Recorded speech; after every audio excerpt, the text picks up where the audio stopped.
Hello students, हम पढ़ रहे थे क्लास 12 की अकाउंटेंसी वॉल्यूम फर्स्ट का second chapter accounting for partnership firms fundamentals. और इसमें हमने पढ़ा था पार्टनरशिप के बारे में कि पार्टनरशिप हमारा क्या है, उसका एसेंशियल फीचर क्या है, ठीक है, उसका जो है राइट पार्टनर्स का राइट क्या है, पार्टनरशिप डीड क्या है, पार्टनरशिप डीड एसेंशियल है या नहीं है।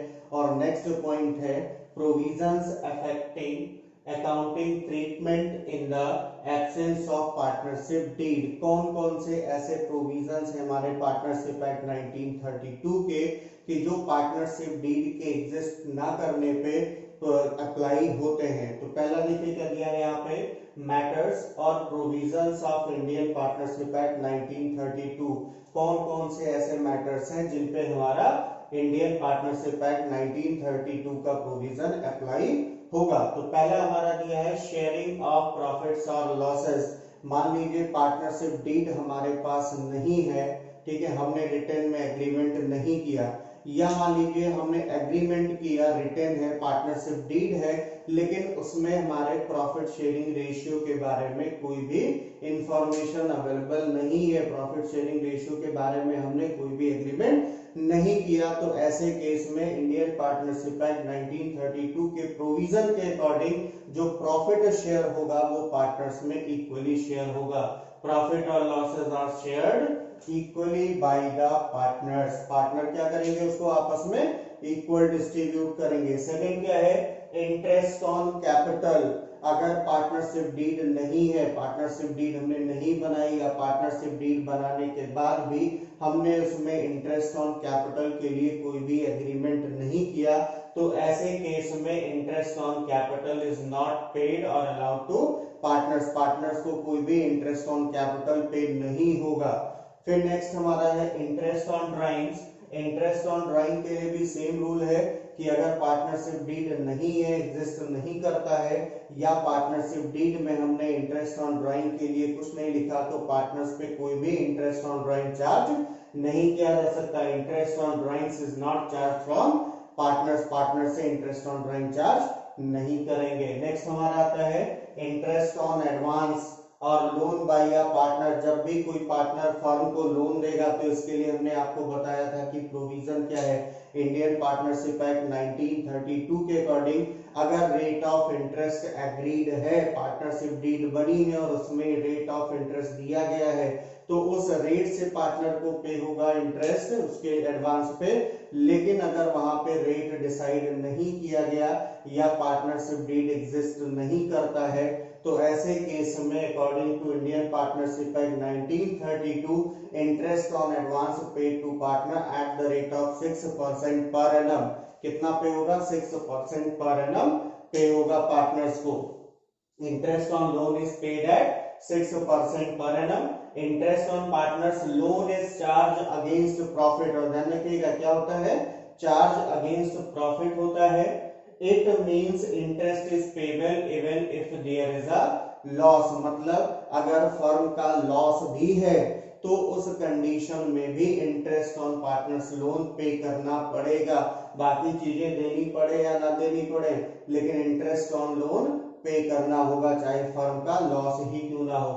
नेक्स्ट हमारा क्या है, रेम्यूनरेशन टू पार्टनर्स। पार्टनर को कोई रेम्यूनरेशन मिलेगा नहीं, जैसे सैलरी किसी पार्टनर को दी जा रही हो, किसी पार्टनर को कमीशन दिया जा रहा हो। तो अगर पार्टनरशिप डीड नहीं है हमारे पास या हमने पार्टनरशिप डीड में उसके बारे में कुछ मेंशन नहीं किया है, तो क्या पार्टनर्स को रेम्यूनरेशन पे होगा या नहीं होगा। तो उसका आंसर है according to Indian Partnership Act 1932 कि कोई भी रेम्यूनरेशन पार्टनर को पे नहीं किया जाएगा। Remuneration is not paid to any partner. ठीक है, तो ये हमारा क्या है provisions affecting accounting treatment in the absence of partnership deed. जब पार्टनरशिप डीड नहीं होगा तो ये हमारे कुछ मैटर्स हैं जिन पे प्रोविजन अप्लाई किया जाएगा इंडियन पार्टनरशिप एक्ट 1932 का। ठीक है, इसके बाद पार्टनर्स की कुछ लायबिलिटीज हैं।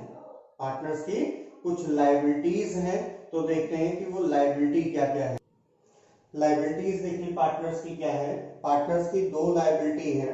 पहली लायबिलिटी दी है if a partner carries on a business that is similar to that of firm, अगर कोई पार्टनर कोई ऐसा बिजनेस करता है जो पार्टनरशिप फर्म का के टाइप का ही बिजनेस है, सेम नेचर का बिजनेस अगर वो कर रहा है जो उसके कंपटीशन में है, ठीक है, with the firm, competition firm के कंपटीशन में है, and earns profit from it, और उससे उसको कोई प्रॉफिट होता है, ठीक है, the profit earn from such business shall be paid to the firm.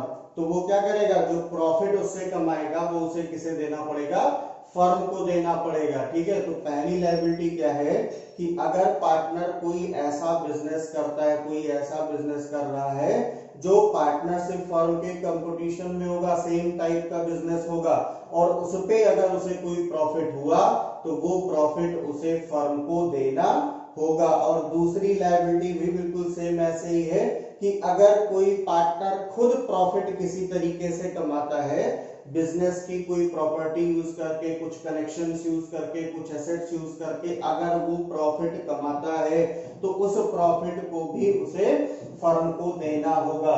जैसे यहाँ पे कह दिया, if a partner earns profit for self, अपने लिए कोई प्रॉफिट कमाता है, from any transaction of the firm, firm के किसी ट्रांजेक्शन पे अगर किसी पार्टनर को पर्सनली उसको प्रॉफिट होता है, और from the use of firm's property, या फर्म की प्रॉपर्टी को यूज करके कोई उसको प्रॉफिट हो रहा है, और बिजनेस कनेक्शन या फर्म के बिजनेस कनेक्शन को यूज करके कोई उसे प्रॉफिट हो रहा है, तो the profit so earn shall be paid to the firm. तो जो प्रॉफिट उसने कमाया होगा वो प्रॉफिट भी उसे फर्म को देना पड़ेगा। जैसे मान लीजिए कि मैं किसी पार्टनरशिप फर्म में पार्टनर हूं, और एक हमारे फर्म का एक बायर है जो हमसे गुड्स खरीदता है हमारे फर्म से। अब हमने उसको गुड्स सेल किया, तो जो भी उसको गुड्स खरीदवाता है, ठीक है, वो जिससे भी खरीदता है उसको वो कमीशन देता है अलग से, जो उसका मीडिएटर होता है। तो मान लो मैंने मीडिएटर का काम किया अपने फर्म से, हमने उसको गुड्स दिलाया, और उसके बदले कोई प्रॉफिट मुझे अलग से मिला, फर्म की प्रॉफिट के बाद कोई कमीशन हमको उससे मिल गया, तो वो हमारा फर्म की प्रॉपर्टी को यूज करने से प्रॉफिट हुआ है, फर्म के कनेक्शन से प्रॉफिट हुआ है, इसलिए वो प्रॉफिट हमें फर्म को देना होगा। तो ये दो लायबिलिटी होती है, ठीक है। प्रोविजन जो अफेक्ट करते हैं वो भी पढ़ा, लायबिलिटी क्या है, दो लायबिलिटी पार्टनर्स की है, कि दोनों लायबिलिटी आपको हमने बता दी। अब नेक्स्ट हमारा इसमें आता है कुछ और इंपॉर्टेंट प्रोविजंस हैं जो अप्लाई होते हैं, ठीक है, in the absence of partnership deed, या पार्टनरशिप डीड होने के बाद भी वो अप्लाई होता है। तो देखते हैं, ठीक है, प्रोविजंस कौन कौन से हैं, ठीक है। कुछ अदर इंपॉर्टेंट प्रोविजन है इंडियन पार्टनरशिप एक्ट 1932 के, जो कब अप्लाई होगा, जब पार्टनरशिप डीड हमारे पास नहीं होगा, when partnership deed does not exist, या फिर एग्जिस्ट करता हो लेकिन इनके बारे में कोई एग्रीमेंट ना किया गया हो, तो ऐसे कंडीशन में ये भी उसमें अप्लाई होंगे। तो देखिए क्या दिया है, पहला दिया, if all the partners agree या minor may be admitted for the benefit of partnership section 30, Indian Partnership Act 1932 के सेक्शन 30 में दिया गया है। और इसको हमने जब आपको एसेंशियल फीचर बताया था, 2 और मोर पर्सन बताया था कि हम किसको पार्टनर नहीं बना सकते, तो माइनर, अनसाउंड माइंड और डिस्क्वालीफाई बाय द लॉ था। तो उसमें हमने आपको बताया था कि माइनर को हम पार्टनर बना सकते हैं, लेकिन किसके लिए, सिर्फ पार्टनरशिप की बेनिफिट्स के लिए, बाकी किसी चीजों के लिए नहीं, कि हम उसे कोई काम करवाएंगे वो और हमारे मैनेजमेंट में पार्टिसिपेट करेगा कि क्या करेगा, कुछ नहीं, सिर्फ उसकी बेनिफिट में, पार्टनरशिप में अगर कोई बेनिफिट होता है, उसमें प्रॉफिट वगैरह होता है, तो उसके लिए हम उसे पार्टनर बना सकते हैं, ठीक है। सेकेंड ये, a person may be admitted as a partner either with the consent of all the existing partners, या तो सारे पार्टनर एग्री हो तो हम उस किसी को as a new partner firm में एडमिट कर सकते हैं, या फिर क्या दिया हो, और in accordance with an express agreement among the partners, या पार्टनर्स के बीच में उसके लिए कोई एक्सप्रेस एग्रीमेंट हुआ हो, सेक्शन 31 में दिया है। नेक्स्ट दिया है, अ पार्टनर में retire from the firm either with the consent of all the other partners, की कोई भी पार्टनर फर्म से रिटायर हो सकता है। कैसे? Firm either with the consent of all partner the other partners और इन अकॉर्डेंस विद, या फिर उसके लिए कोई एग्रीमेंट, प्रॉपर एग्रीमेंट किया गया हो रिटायरमेंट के लिए, सेक्शन 32 में दिया है। नेक्स्ट है registration of the firm is optional and not compulsory. अगर हम कोई पार्टनरशिप फर्म स्टार्ट करते हैं तो उसके रजिस्ट्रेशन के लिए कोई कंपलसरी नहीं है कि हम उसका रजिस्ट्रेशन करा ही लें, सेक्शन 69 में दिया है। ठीक है, कंपलसरी नहीं होता कि हम उसका रजिस्ट्रेशन हमें आराम में कराना ही पड़े। और नेक्स्ट हमारा क्या है, unless otherwise agreed by the partners in the partnership deed a firm is dissolved on the death of a partner. क्या दिया है? Unless otherwise agreed by the partner, अगर पार्टनर एग्री नहीं होते हैं तो किसी भी पार्टनर के डेथ के बाद फर्म क्या हो जाएगा? डिसॉल्व हो जाएगा। तो ये कुछ ऐसे प्रोविजंस हैं जो पार्टनरशिप डीड के एग्जिस्ट होने और ना होने की दोनों की कंडीशन में अप्लाई होते हैं। अगर नहीं है हमारे पास, पार्टनरशिप डीड नहीं है, तब तो ये कंफर्म अप्लाई होगा। लेकिन अगर पार्टनरशिप डीड है और उसमें इसके बारे में मेंशन नहीं किया गया तो ये प्रोविजंस भी अप्लाई होंगे।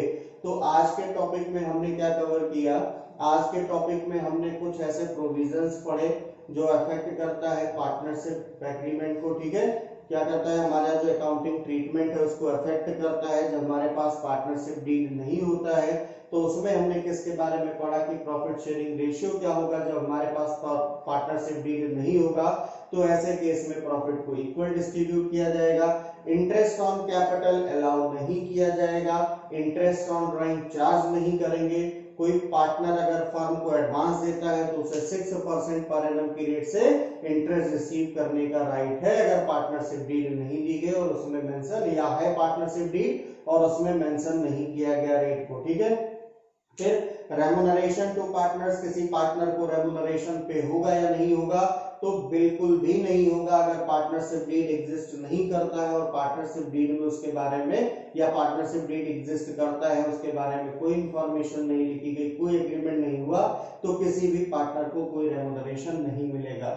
इसके बाद दूसरा पॉइंट हमने पढ़ा कि इसमें पार्टनर्स की कुछ लायबिलिटीज होती हैं। तो लायबिलिटीज में पहला क्या था जो पार्टनर की लायबिलिटी है कि अगर कोई पार्टनर बिल्कुल सेम टाइप का बिजनेस करता है जो हमारे पार्टनरशिप फर्म के कंपटीशन में होगा और उससे अगर कोई प्रॉफिट अर्न होगा तो वो उसे किसे? फर्म को देना होगा।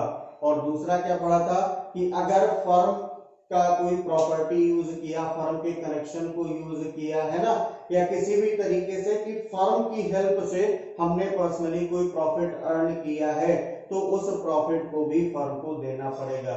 और उसके बाद लास्ट में आता है ये कुछ अदर जो आपके इंपॉर्टेंट प्रोविजंस है of the Indian Partnership Act 1932। ये आपका है। इसमें क्या था? पहला, अगर सारे पार्टनर एग्री हैं तो किसी माइनर को सिर्फ पार्टनरशिप के बेनिफिट के लिए हम एडमिट कर सकते हैं फर्म में। ठीक है, a person may be admitted as a partner either with the consent of all the partner. अगर सारे पार्टनर एग्री हैं तो किसी को हम एज अ न्यू पार्टनर, किसी एक पर्सन को as a new partner admit कर सकते हैं, या उसके बारे में क्लियरली कोई एग्रीमेंट किया गया हो तो। A partner may retire from the firm either with the consent of all the partners, सारे पार्टनर की सहमति से हम किसी कोई पार्टनर फर्म से रिटायर हो सकता है, या उसके रिटायरमेंट के लिए कोई एग्रीमेंट अगर किया गया तो उसकी हेल्प से। ठीक है, फिर इसके बाद है registration of the firm is optional and not compulsory. Firm का रजिस्ट्रेशन कोई कंपलसरी नहीं होता है, ऑप्शनल होता है। कराना है कराओ, नहीं कराना है ना कराओ। और लास्ट हमारा क्या था? Unless otherwise agreed by the partner, अगर पार्टनर एग्री नहीं हो रहे हैं तो उसमें क्या होगा? In the partnership deed a firm is dissolved on the death of a partner. Partner के डेथ के बाद फर्म को क्या किया जाएगा? डिसॉल्व कर दिया जाएगा। तो ये आज कुछ इंपॉर्टेंट पॉइंट्स है। नेक्स्ट वीडियो से हम अकाउंटिंग स्टार्ट करेंगे। Thank you.